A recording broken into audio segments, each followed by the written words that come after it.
త్రిముఖ దుర్గాదేవి జ్యోతిష్యాలయం. ప్రేమించిన వారు దూరం కావడం, భార్యాభర్తల మధ్య గొడవలు, విడాకులు, కోర్టు సమస్యలు, స్త్రీ పురుష వశీకరణ, ధనం మరియు బిజినెస్ సమస్యలు, వివాహం ముడిపడకపోవడం, చెడు ప్రయోగాల నివారణ, ఎటువంటి సమస్యకైనా 100% పరిష్కారం చూపబడును. గురూజీ భవానీ రాజు గారు. Cell number 8885647696. నమ్మకంతో ఒక్కసారి కాల్ చేయండి, మీకే తెలుస్తుంది. ఓం శ్రీమాత్రే నమః. ఛానల్లోకి స్వాగతం అండి. మేష రాశి వారు చేయవలసిన పూజ ఒకటి మిగిలిపోయింది, అందుకే లైఫ్ సెటిల్ కావట్లేదు. అయితే మేష రాశి వారు ఎటువంటి ఫలితాలని పొందబోతున్నారు, మీ లైఫ్ సెటిల్ కాకపోవడానికి కారణం ఏమిటి, అలాగే వీరు బాకీ పడ్డ పూజ ఏంటి, ఆ పూజ ఏ విధంగా చేయాలి, బాకీ పడ్డ పూజని పూర్తి చేసిన తర్వాత మీరు ఎటువంటి ఫలితాలని చూస్తారు అనే వివరాలను కూడా ఈ వీడియోలో మనం తెలుసుకుందాం. కానీ అంతకంటే ముందుగా మీరు కనుక మన ఛానల్ని ఇప్పటి వరకు సబ్స్క్రైబ్ చేసుకోకపోతే సబ్స్క్రైబ్ చేసుకుని పక్కనే వచ్చిన బెల్ ఐకాన్ నొక్కి ఆల్ సెలెక్ట్ చేసుకుంటే మేము ఇలాంటి వీడియోస్ అప్లోడ్ చేయగానే ముందుగా మీ మొబైల్కి నోటిఫికేషన్ వస్తుంది. ఇక వివరాల్లోకి వెళ్తే మేష రాశి రాశి చక్రంలో మొదటి రాశి అశ్విని నక్షత్రం 1, 2, 3, 4 పాదాలు, భరణి నక్షత్రం 1, 2, 3, 4 పాదాలు, కృత్తికా నక్షత్రం 1వ పాదంలో జన్మించిన వారు మేష రాశికి చెందిన వారై ఉంటారు. ఈ రాశికి అధిపతి కుజుడు. అయితే రాశి చక్రంలో ముఖ్యంగా మూల నక్షత్రానికి అధిపతి కేతువు. మూల నక్షత్రం వారు ఆచరించవలసిన పరిహారాలు చూసుకున్నట్లయితే గృహమునందు ఔషధాలను పెంచాలి, రైతులకు మేలు రకం విత్తనాలను దానం చేయాలి, ఔషధ తత్వం గల ఫలాలను మరియు పుష్పాలను బ్రాహ్మణుడికి దానం చేయాలి, పేదలకు ఆయుర్వేద వైద్యానికి ఉచితంగా అందించుటకు గాను ఆయుర్వేద వైద్యునికి మరియు వైద్యశాలలకు చేయితను అందించాలి, కుమారి లేక కలబంద మొక్కను ఇంటికి వాయువ్య భాగంలో పెంచాలి, మంగళవారాలు శ్రీ సుబ్రహ్మణ్య స్వామికి ఔషధి మొక్కల ఆకులను, మూలికలను, ఔషధ తత్వం గల పుష్పాలను జలంలో వేసి అట్టి జలంతో స్వామివారిని అభిషేకించాలి. ప్రతి నెల మీ జన్మ నక్షత్రం రోజున మీకు తోచిన ఆహార పదార్థాలు కొని మీ చేతితోనే బీదవారికి ఇవ్వండి. దీనితో మీ సంపద వృద్ధి అవుతుంది. ఆహార పదార్థాలు కొనివ్వడం వీలు కాకపోతే కనీసం 1 డజను నాణ్యమైన అరటిపళ్ళైనా కొని ఒక నిరుపేదకు ఇవ్వండి. మీ దోషాలు తొలగి మీ సంపదలు వృద్ధి అవ్వడానికి ఇది అత్యంత సమర్థవంతంగా పనిచేసి జ్యోతిష్య పరిహారం కావున తప్పనిసరిగా ప్రతి నెల ఈ పరిహారం ఆచరించడానికి ప్రయత్నించండి. కేతువు అనుగ్రహం కొరకు కేతువు యొక్క బీజ మంత్రాన్ని ప్రతిరోజు లేదా తప్పకుండా ప్రతి మంగళవారం కేతుకాలం అంటే యమగండ సమయంలో 19 సార్లు పఠించండి. కేతువు యొక్క అనుగ్రహం కొరకు మంగళవారాల్లో కేతుకాలం యమగండ కాలంలో అంటే ఉదయం 9 గంటల నుంచి 10 గంటల 30 నిమిషాల మధ్య వినాయకునికి ఆలయాలలో అంటే వినాయకుని ఆలయాలను పుణ్యక్షేత్రాలను దర్శించాలి. ఆలయంలో కొబ్బరికాయ, అరటిపళ్ళు, పూలు, అగరబత్తి, కర్పూరం వంటివి సమర్పించి కేతువు యొక్క అనుగ్రహం మరియు అనుకూలత కొరకు ప్రార్థించాలి. కానుకలు సమర్పించాలి. వినాయక మంత్రాలు, స్తోత్రాలు పఠించాలి. సంకష్టనాశన గణేష స్తోత్రం, శ్రీ గణపతి అథర్వ శీర్ష స్తోత్రం పఠించాలి.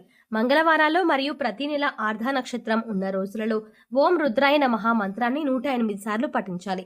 ప్రత్యేకించి మంగళవారాల్లో, కేతుకాలం, యమగండ కాలంలో మరియు ప్రతి నెల ఆర్ధ నక్షత్రం ఉన్న రోజులలో శివాలయాలకు వెళ్లి శివుని ముందు ఈ మంత్రాన్ని పఠించడం మరింత శుభప్రదం. శివాలయంలో కొబ్బరికాయ, అరటిపళ్ళు, పూలు, అగరబత్తి, కర్పూరం వంటివి సమర్పించి కేతువు యొక్క అనుగ్రహం మరియు అనుకూలత కొరకు ప్రార్థించాలి. కేతుగ్రహం యొక్క అనుగ్రహం కొరకు చేసే ఈ పరిహారం కొంతవరకు కుజగ్రహ దోషాలని తొలగిస్తుంది. వీధి కుక్కలకు ఆహారం అందివ్వాలి. కొడుకు వరుస అయ్యే వారిని ప్రేమగా చూసుకోవాలి. నలుపు, తెలుపు రంగులో ఉన్న కంబలిని దానం చెయ్యాలి. దేవాలయాలు నిర్మించడానికి విరాళాలు ఇవ్వాలి. పిచ్చాసుపత్రుల్లో రోగులకు సహాయం చేయాలి. అనాథ పిల్లలను చేరదీసి వారికి భోజన సదుపాయం కల్పించాలి. ఉలవలతో చేసిన ఆహార పదార్థాలు పేదలకు పంచాలి. ఉలవలను నీటిలో నానబెట్టి గోవులకు తినిపించాలి. మంగళవారం నాడు నియమంగా ఉండాలి. మంగళవారం రోజున ఉపవాసం కూడా ఆచరించవచ్చు. కేతువు యొక్క అనుగ్రహం కొరకు మంగళవారాల్లో సాంబ్రాణి, నువ్వుల చెట్టు ఆకులు, మారేడు పట్ట, ఏనుగు దంతం వీటిలో మీకు లభించిన వాటిని నీళ్లలో వేసి కాచి ఈ నీటితో స్నానం చేయొచ్చు.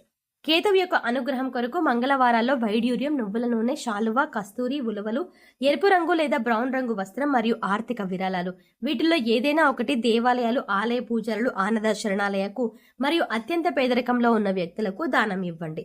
కేతువు యొక్క విశేష అనుగ్రహం కొరకు కేతువు యొక్క వస్తువుల దానం, కేతుగ్రహానికి సంబంధించిన వస్తువులతో స్నానం, దేవాలయాల సందర్శన, కేతువు యొక్క అనుగ్రహాన్ని ప్రసాదించే మంత్రాలు మరియు స్తోత్రాల పఠనం వంటివి అశ్విని, మఘ మరియు మూల నక్షత్రాలు మంగళవారాల్లో కలిసి వచ్చే రోజుల్లో ప్రత్యేకించి కేతుకాలం సమయంలో అంటే ఉదయం 9 గంటల నుంచి 10 గంటల 30 నిమిషాల మధ్యలో చెయ్యండి.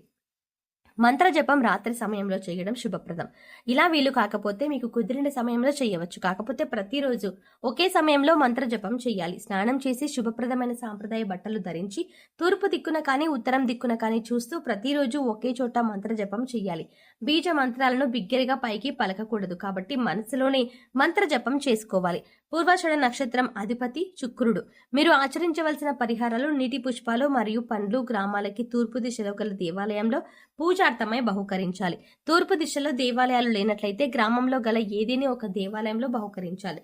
ప్రతి గురువు మరియు శుక్రవారాల్లో చేపలకు ఆహారం వేయాలి. డబ్బులు ఇచ్చి జీవించి ఉన్న చేపలు కొని వాటిని తిరిగి నీటిలో వదిలివేయాలి. అత్తరు మొదలగు సుగంధ ద్రవ్యాలను బ్రాహ్మణుడికి శుక్రవారం నాడు దానం చేయాలి.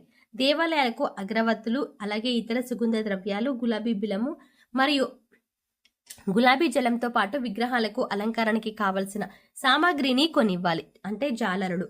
చేపలు పట్టేవారు కష్టాల్లో ఉన్నట్లయితే వారికి సహాయ సహకారాలు అందించాలి.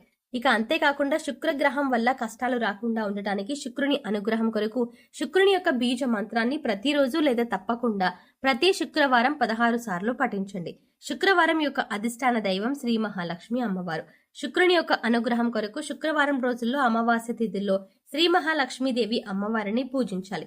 శుక్రవారం రోజుల్లో శ్రీ మహావిష్ణు సమేత మహాలక్ష్మి ఆలయాలను పుణ్యక్షేత్రాలను దర్శించాలి. ఆలయంలో కొబ్బరికాయ, అరటిపళ్ళు, పూలు, అగరబత్తి, కర్పూరం వంటివి సమర్పించి శుక్రుని అనుగ్రహం కొరకు ప్రార్థన చేయాలి. శుక్రవారం అమావాస్య తిథుల్లో శ్రీ మహాలక్ష్మి మంత్రాలను, శ్రీ కనకధారా స్తోత్రాన్ని, శ్రీ సూక్తాన్ని పఠించాలి. స్త్రీలను గౌరవించాలి. వివాహం కాని అమ్మాయిలకు త్వరగా వివాహం జరగటానికి సహకరించాలి. బొబ్బర్లతో ఆహార పదార్థాలు చేసి పేదలకు పంచాలి. గోవుకు బొబ్బర్లను నీటిలో నానబెట్టి తినిపించాలి.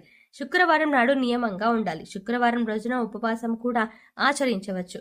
శుక్రగ్రహ అనుగ్రహం పూర్తిగా లభించడం కొరకు శుక్రగ్రహ మంత్రాన్ని ప్రతిరోజు లేదా తప్పకుండా ప్రతి శుక్రవారం 16 సార్లు పఠించండి. ఉత్తరాషాఢ నక్షత్రానికి అధిపతి సూర్యుడు. అంతేకాకుండా ఏనుగులు మరియు గుర్రాలకు గ్రాసాన్ని సమర్పించాలి. ఏనుగులు మరియు గుర్ర బొమ్మను లేదా పటాన్ని దక్షిణ గోడకు తూర్పు వైపు ముఖం ఉండేలాగా అమర్చాలి లేదా తగిలించాలి. శ్రీ సూర్య భగవానుడి ఆరాధన వీరికి శుభ ఫలితాలను ఇస్తుంది. వృక్షాలకు మరియు ఇంట్లో గల మొక్కలకు ప్రతినిత్యం తప్పనిసరిగా నీళ్లు పోయాలి.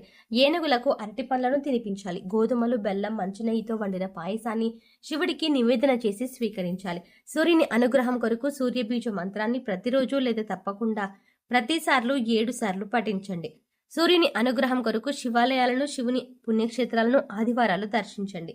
కొబ్బరికాయ, అరటిపళ్ళు, పూజ ఇంకా అంతేకాకుండా పూలు, అగరబత్తీలు, కర్పూరం మొదలైన వాటిని దేవాలయాలు సమర్పించి సూర్యగ్రహ అనుగ్రహం కోసం ప్రార్థించండి. సూర్యుని అనుగ్రహం కొరకు సూర్య నమస్కారాలు చేయండి. సూర్యుని అనుగ్రహం కొరకు ప్రతి ఆదివారం శివుని మంత్రాలు, రుద్ర మంత్రాలు, ఆదిత్య హృదయ స్తోత్రం మరియు శ్రీ రుద్రాష్టకం తప్పకుండా పఠించండి.